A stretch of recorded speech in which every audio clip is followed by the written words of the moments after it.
Okay, so the topic we're going to discuss in the general surgery course is another important, exciting topic, which is about the small intestinal tumors. We have been talking in detail about the various topics and obviously their inflammatory pathologies and their tumors, especially the benign and the malignant category. So we will be discussing about the small intestinal tumors today. Although if we talk about the rest of the body, or if we talk about the tumors related to the different organs, or the tumors related to the large intestine, small intestinal tumors are rare, and usually they are less than 10% of the GID tumors.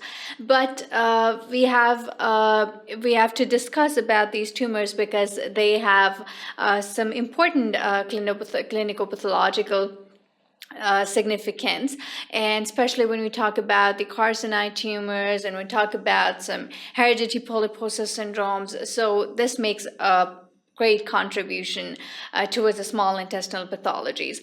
So before going into the detail of the tumors, we should know that just like dividing the tumors in all of their organs, we talk about the benign tumors, and then we talk about the malignant tumors. So we know what is the basic difference between the benign and a malignant. So we know that the benign tumors, they are well circumscribed. They are, although they have some hypertrophic and hyperplastic changes going on within them, but they are encapsulated and they're well-defined margins, and they do not metastasize. And because of this, they are confined to a very little space. And because since they do not metastasize, so that is the reason behind that they are less lethal and less aggressive as compared to the malignant tumors. But there are some intermediate, or you can say the borderline tumors, and with the intermediate or a borderline tumors, there's a tendency that they will be changed into a malignant tumor, like they have a potential for malignancy. So when we talk about the benign tumors of a small intestine, mostly we have the adenomas, we have the lymphomas, we have the hemangiomas, and there are some neurological tumors. So when you talk about the benign tumors, most of the time the patient is asymptomatic, and maybe he was, investigated for some other complaints, and they came out to be the incidental finding on a CT scan, or maybe the patient have been opened up for cholecystectomy or some other pathology, and there is the incidental finding of a tumor. So when you talk about the adenomas, we know that they are well circumscribed tumors, and they are most of the time they're epithelial in origins. Okay, you can see the first diagram here that these are the adenomas, and you can see the epithelial cells. These are actually the intestinal epithelial cells. Most of the time when you talk about the small intestinal epithelium, it's the columnar epithelium. So you can see these are the columnar cells here at the just as a basement membrane, and above the basement membrane you've got the lamina propria, and above that there are the epithelial cells with the small columnar hypoplasia. So you can say that they are well circumscribed, and most of the time there is an incidental finding. Lipomas are, because you know that if we talk about the omentum, or we talk about the mesentery of the small intestine, it's possible that there are some lipomas associated with the fatty cells. So these lipomas, just like the other parts of the body, they're also common in the small intestine. And when you talk about the hemangiomas, these are the benign tumor of the vessels, the blood vessels. And you can see here in this diagram, this is the histopathological cross section. And you can see these are the small dilated vessels, and you can see the blood pooling within them. So these are the hemangiomas, and there are some neurological tumors as well. Like they may be possible, neurofibromas, or you can say schwannomas. They're also one of the benign tumors. So what you need to remember about the benign tumors is like they don't have a potential for malignancy. They do not metastasize, and they are confined defined, they're encapsulated, and their margins are well defined. So what you need to do about these tumors is like maybe possible that the patient is asymptomatic and it's just the incidental finding. So if it's just the incidental finding and there is no chance for the put risk for, or you can say potential for the malignancy, you can leave them as it is.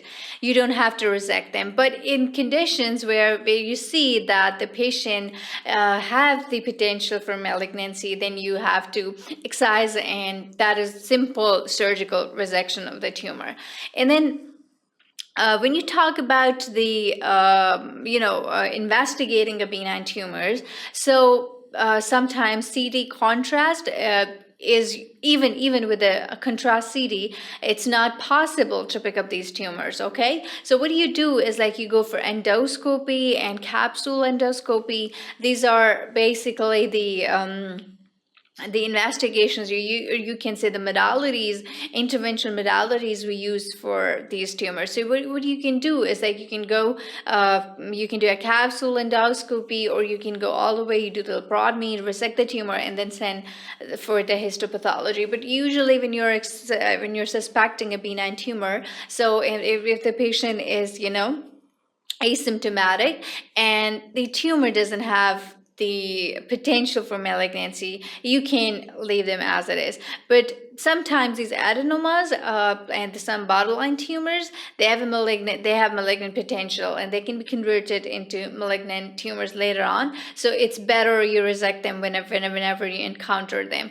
So remember, the benign tumors or adenomas, lipomas, hemangiomas, neurological tumors, they're less aggressive, they're well defined, they're capsulated, and they are asymptomatic and they're incidental in their finding. And either you can leave them, or you can resect them, or you can do the endoscopy and just wait for the biopsy, and then you can do it. But sometimes, obviously when you are encountering these tumor, obviously you just depending upon their origin, you think that the tumor is benign or malignant, but it's good whenever you are even if it's an incidental finding, you resect the tumor and send for histopathology. You never know it's a benign or malignant. Obviously the histopathological findings will be helpful to you. So that is the reason always resect these tumors and then send for histopathology, because maybe possible there's some malignant potential or malignant tumors associated with them. One of the malignant, but you can say a kind of the syndrome which is responsible, or you can say a risk for potential for malignancy, is a Pett-Jeger syndrome. So Pett-Jeger syndrome is autosomal dominant tumor, or you can say syndrome, in which there are melanosis of the mouth, lips, perianal skin, genitalia, digits, and there are small multiple hematomatous polyps which are involving the small intestine, and they can actually involve the different parts of there can be multiple, they can maybe possible the whole of the small intestine is involved, or they can extend to the colon as well. So when you talk about these Pett-Jeger's polyps, they are mostly, when you talk about the types of the polyps, so they are the polypoid epithelial growths. Okay, so polyp is actually the a kind of a polypoid epithelial growth, and most of the time these polyps are benign, and they are inflammatory polyps, there are hematomatous polyps, there are hypoplastic polyps. So some of them are they are benign, but some of them are malignant. Like when you talk about the hematomatous polyps, they have a tendency, or you can say they have a risk for or you can say potential for developing into malignant tumors. So remember about this Pett-Jeger syndrome, it's a genetic mutation, and the chromosome involving is chromosome number 19, and the gene is GK911, and this there's some kind of genetic mutations with this chromosome 9, and what happens is like most of the time, maybe the patient remains asymptomatic, or the patient can actually present to you with anemia because somewhere he is bleeding internally, because these polyps can bleed internally, and the patient can present to you with melena or maybe possible hematomasses, but most of the time the patient is pallor, and maybe possible is giving you a history of the weight loss, or there can be some complications with the polyps. Okay, so like there can be a small intestinal intussusception, or there's small bowel obstruction. So maybe possible they're asymptomatic, or they can either develop the complications. So remember about these Pett-Jeger syndrome, that they have the hematomatous polyps, and they have potential for malignancy. And then you have, obviously, if it's involving a part of the a significant part of the intestine, then you have to resect them, and then you can go for the primary anastomosis in case of the Pett-Jeger syndrome. And one more thing about these syndromes is like they're not confined to the small intestine as well. There is possibility these possibilities like this, that there is involvement of the colon as well. Most of the time, sigmoid colon and the descending colon. So remember, you have to look for the large bowel as well. And in case of the Pett-Jeger syndrome, you can say, I talked about the melanosis, okay, because it's because of the genetic mutations with the chromosome, okay. So you can say there is melanosis of the lips and mouth. You can see this black pigmentation over the lips and around the angles of the mouth. You can see here, and there's some ulcerations as well. And not only the lips and the mouth is involved, but these digits, the interdigital space, and perineals can maybe involved with this kind of the syndrome.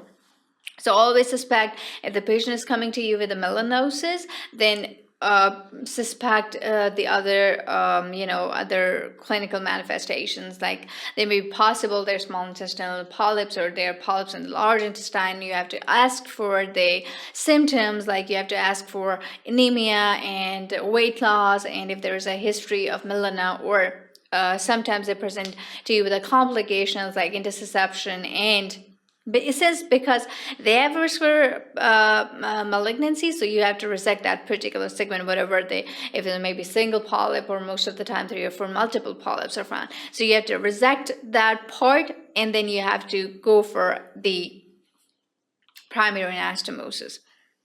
So you can see here, when you talk about the benign tumors, or when you talk about the Pett-Jeger syndrome, go for the resection, go for the enterostomy, or go for a laparotomy. So how you do this, may be possible you have done a CT scan, or you have done a triple contrast CT, and you know exactly where is the location of a tumor. It's involving the mesentery or ileum or ileocecal junction, and then you plan accordingly if you have to go for it, because the exposure is very important. If you can resect this endoscopically, you can do it by endoscopy, or if you can resect this by the help of an enterostomy and put the endoscope through that enterostomy, then you can also do this resection. So remember, the types, if there are multiple polyps and a large segment of the intestine has to be removed, then you have to go for laparotomy, and you have to do the open resection, and then resect whatever the segment is possible. Okay, so you can see here, if let's suppose this is a part of the intestine, may be possible this is the proximal segment, this segment is may be possible this is the part of the polyposis. Okay, so just clamp, take the non-crushing clamps, and then just get the proximal and a distal part, and then you can resect, and then you just tie off the mesentery, because the most of the vessels to the intestine, or you can say the lumen, they're coming into the mesentery of the intestine. So whenever you don't tie or ligate the mesentery properly, there is a possibility of bleed, right? So you just have to avoid then tie the mesentery, ligate it, then apply the first apply the clamps and then tie or ligate the mesentery and just cut off the supply and then just remove the part of the resection. And then you can do a primary anastomosis.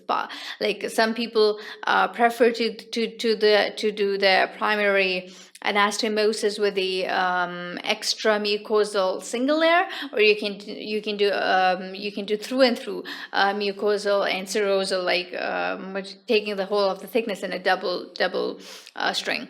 So this is how you are going to treat the tumor if it's a adenoma, lipoma, or when you talk about the Pett-Jeger syndrome. And most important thing for the Pett-Jeger syndrome is like you have to screen your patient every initially 6 months, and then because there is a possibility of recurrence. Okay, so you need to screen your patient initially for the first 2 years. You have to screen 6 monthly, and then after 2 years you have to ask or call your patient for a follow-up yearly. So screening is very, very much important for these kind of syndromes. And most of the time, these are common in the patients who have in those which have a background of non-hereditary polyposis. There is a tendency for developing a malignancy. Okay, so we talked about the small intestinal tumors, and we talked about a benign and a malignant tumors. And when we talk about the benign tumors, remember you have the adenomas, you have the lipomas, you have the neurological tumors like neurofibromas or schwannomas, and they are incidental, they're asymptomatic, and because you just if the patient is symptomatic, it's better. Even if the patient is asymptomatic, you resect and send for histopathology, because maybe possible there's a malignant tumor along with it.